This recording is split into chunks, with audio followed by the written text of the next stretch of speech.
6:45 a.m. This is the Sri Lanka Broadcasting Corporation. The news edited by J. Yogaraj, assisted by Sanjaya, and read by Mario Vijayavardhana. The headlines. The report of the expert committee appointed to re-examine the final rights of COVID-19 victims will be submitted to the Health Secretary within the next few days. Unduappoya Day falls today. The special significance of this day is that Emperor Dharmashoka's daughter Sanghamitta Tharani brought with her and her retinue a bow sapling to Anuradhapura from Buddhagaya. The annual Shripada season begins. More COVID-19 cases bring the total count to 41,603. 3 more deaths from COVID-19, the death toll at 194. Strict health guidelines for tourists. In news overseas, Joe Biden alleges enormous damage to US security agencies by Trump. In sports news, Sri Lanka face a daunting task of saving the test after South Africa posted 621 runs in their first innings of the first test at the Centurion Cricket Grounds. The epidemiology unit says that the reports of the expert committee appointed to re-examine the final rights of COVID-19 victims will be submitted to the Health Secretary within the next few days. Chief Epidemiologist Dr. Sudat Samaravira said that the relevant committee will submit its report after considering the scientific facts as to whether there is a possibility to bury the bodies of COVID-19 victims in addition to cremation. He added, under the current quarantine law, all the bodies of the COVID-19 victims are being cremated. Unduappoya Day falls today, which is considered by Sri Lankan Buddhists to be of special significance because Emperor Dharmashoka's daughter, Teri Sanghamitta, brought with her and her retinue a bow sapling to Anuradhapura from Buddhagaya. It was on this day that the bow sapling was ceremoniously planted at the Mahamega Udyana, and also the Sri Lanka Bhikkhuni Sasana was established when Queen Anula became a Bhikkhuni. Another noteworthy event that took place on the day was that Prince Aritta, the king's nephew, entered the order of monks along with 500 other men. They all became arahats. This was the beginning of the Buddha Sasana in Sri Lanka. As the Vinaya rules did not permit a man to confer Pabhaja ordination on a woman, the Thera asked the king to send an envoy to Pataliputra, modern Patna, the capital of Emperor Ashoka, to invite Sanghamitta Tharani, the emperor's daughter, and his sister herself, an erudite bhikkhuni, to Lanka. The Thera also told the king to request Emperor Ashoka to send a branch of the Mahabodhi under which the Buddha had sat at the time of his enlightenment. The Bhikkhuni Sasana, which Sanghamitta Tharani inaugurated with the ordination of Anula Devi, grew in strength of numbers and of erudition. Such was a recognition abroad that in the 5th century AD, 2 groups of Bhikkhunis went to China and established a Bhikkhuni Sasana in Nanking, the capital of the Sung dynasty. Many religious observances are organized at island-wide viharas and Buddhist temples to mark this day. Meanwhile, the Kandurata service of the SLBC has organized a live Buddhist program at the Kandy Mavil Madashri Visuddharama premises. The Sri Lanka Broadcasting Corporation, which conducts a Ratana Sutra chanting program at island-wide viharas, will organize today's event at the Kataragama Sri Abhinavaramaya. This is the 67th chanting program in the series. The chanting program will be aired from 6:30 p.m. to 7:30 p.m. through the City FM, the commercial service, and all the regional services of the SLBC. The Shripada pilgrimage season begins today on this Unduappoya Day. The processions carrying the sacred casket of relics of the Buddha, the sacred objects, and the statue of God Saman left the Shripada Rajamahavihara in Galpottava Palmadulla following religious observances yesterday morning.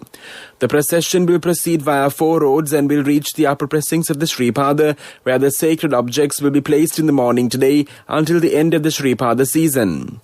Pilgrims will not be allowed to visit the Shripada until January 31st due to the COVID-19 pandemic.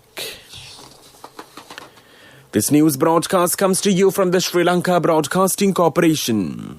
The Government Information Department reports that another 164 persons have tested positive for the novel coronavirus in the country. Reportedly, all new cases are close contacts of COVID-19 infected patients from the Paliagoda cluster. Accordingly, a total of 530 new cases of the virus have been reported thus far. The tally of cases from the Minuwangoda, Paliagoda and prisons clusters has thereby increased to 37,890. The total number of COVID-19 cases reported in the country so far is 41,603, while the total recoveries stand at 33,221. Presently, 8,188 infected patients are under treatment.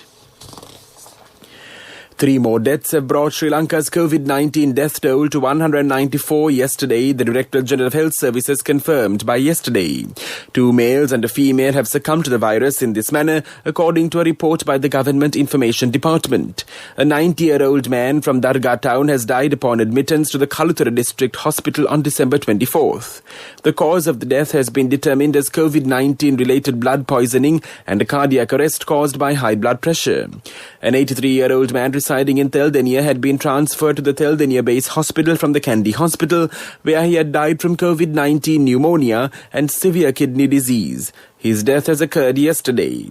A 57-year-old female resident of Kaluthara South has passed away on the 22nd of December from blood poisoning caused by COVID-19. She died upon admittance to the Kaluthara District Hospital. Tourism Minister Prasanna Ranatunga has given directions to the chairperson of the Sri Lanka Tourism Development Authority, Kimali Fernando, on the health guidelines to be implemented during the tourism pilot project, which is due to be implemented between the 28th of December and January 24th. The pilot project stakeholders include the Department of Immigration, the Civil Aviation Authority, the Airport and Aviation Services Sri Lanka Limited, the Sri Lanka Tourism Development Authority and the Ministry of Health. Tourists can arrive on board charter flights, scheduled flights or on private jets to the Katunayaka BIA and the Mattala MRIA airports. The arrival of tourists would be limited to a maximum of 300 passengers per day in total. The Civil Aviation Authority has been directed to ensure the daily arrivals will not exceed this number. Visitors from all the countries with prior visas will be permitted. In addition to visa fees, the costs of 2 PCR tests and the COVID-19 insurance will be levied through the tourism application tool. A prepaid hotel booking is essential for a minimum of 7 days. A special charter flight carrying 186 tourists from Ukraine landed at the Mattala International Airport yesterday. According to the Ministry of Tourism, the batch of foreign tourists will be staying in the country for around 10 to 14 days. They have been subject to PCR tests before 72 hours of arriving in the country. They were subject to PCR tests before their arrival at hotels, and more PCR tests will be conducted within the next 7 days. They are the first group of tourists to arrive in the island since March this year. During a media briefing yesterday at the Mattala Airport, Minister Prasanna Ranatunga said that this tourist pilot project will be implemented until the 24th of next month. He said that 2,580 tourists belonging to the Russian Federation are expected to arrive in the country. He further said that the government expects to open the airports officially by the end of next month after analysing the success of the pilot project. The Education Ministry announced that the reopening of government schools for the primary students from grades 1 to 5, except for schools in the Western Province and in the isolated areas, will be on the 11th of January. Addressing a press conference in Colombo yesterday, Education Minister Professor G.L. Pires said that the ministry arrived at this decision following an extensive discussion with health authorities and other stakeholders over the current situation. The minister added that with the sponsorship of the World Health Organization and the UNICEF, the government has allocated 105 million rupees to purchase health equipment for schools. The Ministry of Estate Infrastructure Development says a final decision will be reached day after tomorrow with regard to the 1,000 rupee daily wage for estate workers. A discussion between Minister Nimal Siripal de Silva and trade union representatives was held in this connection. Accordingly, the final decision on this matter will be taken on the 31st of this month. That's local news. A mother knows the pain of each member of the family. Siddhalepa, the trusted relief for aches and pains. An effective therapy for relief from cold, sneezing, flu, headaches, swelling due to toothaches, rheumatic, discomforts, and muscular aches and pains. Siddhalepa, the Vidamahatmya in every home. The main news story is brought to you by Siddhalepa Vedamahatmya. The Agriculture Minister Mahinda Ananda Aluthkamage reiterates that the main objective of the government is to provide the highest price for the farmers' produce and thereby empower them economically. The minister made these remarks at a discussion held at the Talavakele Lindula Agrarian Services Centre. Addressing the gathering, the minister further said that a separate stall or outlet will be established inside the Lindula Agrarian Services Centre to sell vegetables. In addition, the minister promised the farmers that he will take necessary steps to provide agriculture equipment to increase production. The main news story was brought to you by Siddhalepa Vedamahatmya.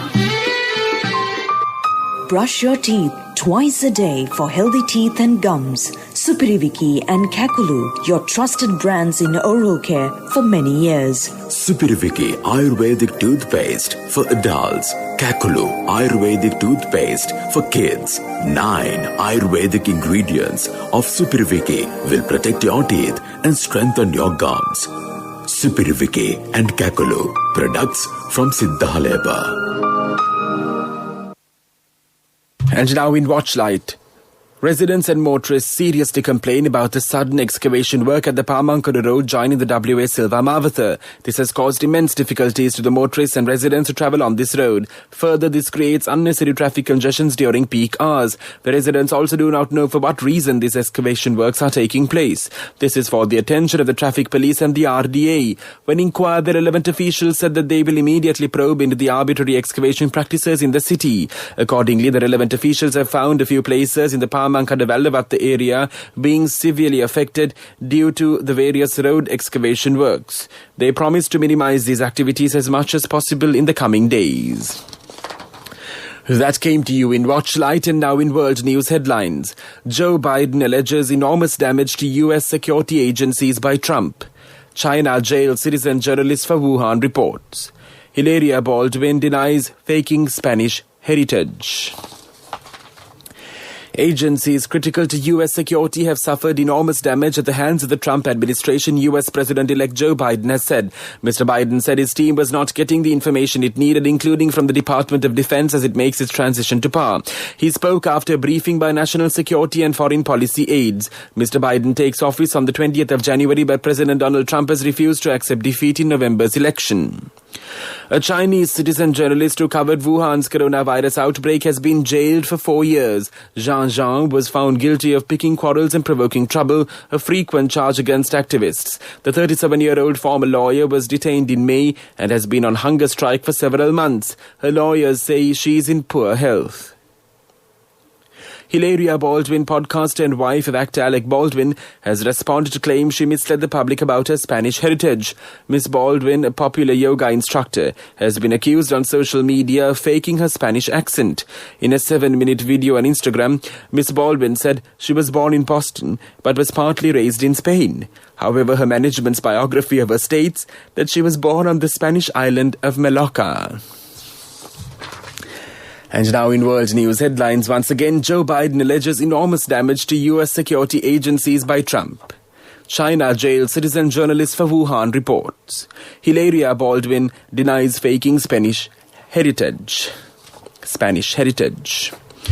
And now in development news. President Gotabaya Rajapaksa will participate in a discussion tomorrow in the Kabadigollava and Radhapura area. The discussion will focus on development activities of the district.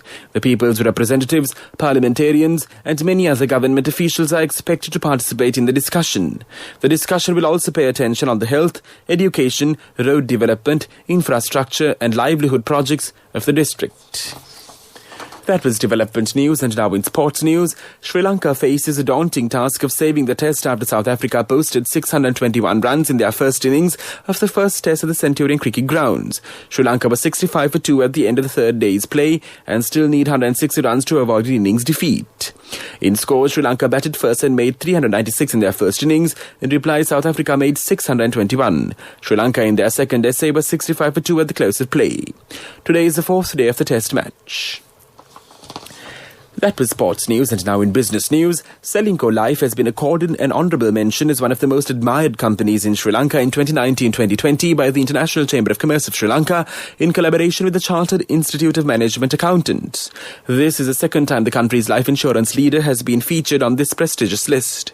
Selinco Life is also the only insurer among the companies, the top 10, and the 5 honourable mentions recognised with the accolade.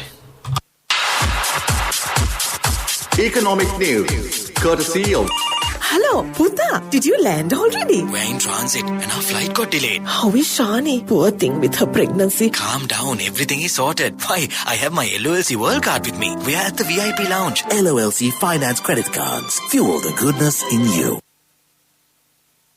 People's Bank, the pioneers of Sri Lanka's digital banking sphere, reached yet another milestone when it launched its 100th People 39 #Wiz credit facility-enabled branch in Bandarawela recently. People's Wiz Retail Loan Originating System, RLOS, is one of the bank's key innovative digital banking projects, which enables the bank to disperse personal loans within 24 hours with minimal documentation. Traditionally, a 15-step procedure had been followed to grant a personal loan, making the process taking as long as a month. That was economic news. Congratulations on your promotion. It will be our treat, huh? How about today? Oh no, I was just joking. It's fine. I have my LOLC credit card with me. Let's go out today. Introducing LOLC Finance Credit Cards. Fuel the goodness in you. And now for the weather report.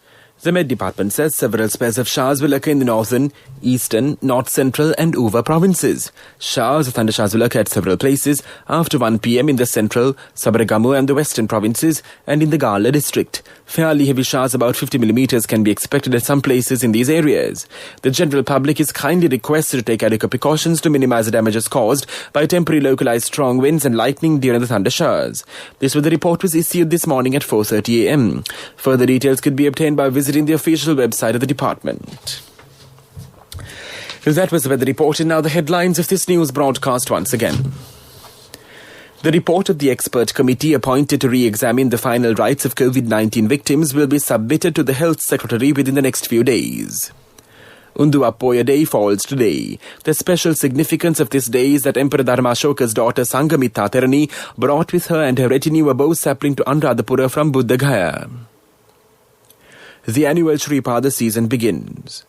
More COVID-19 cases bring the total count to 41,603. 3 more deaths from COVID-19, the death toll at 194. Strict health guidelines for tourists. In news overseas, Joe Biden alleges enormous damage to US security agencies by Trump.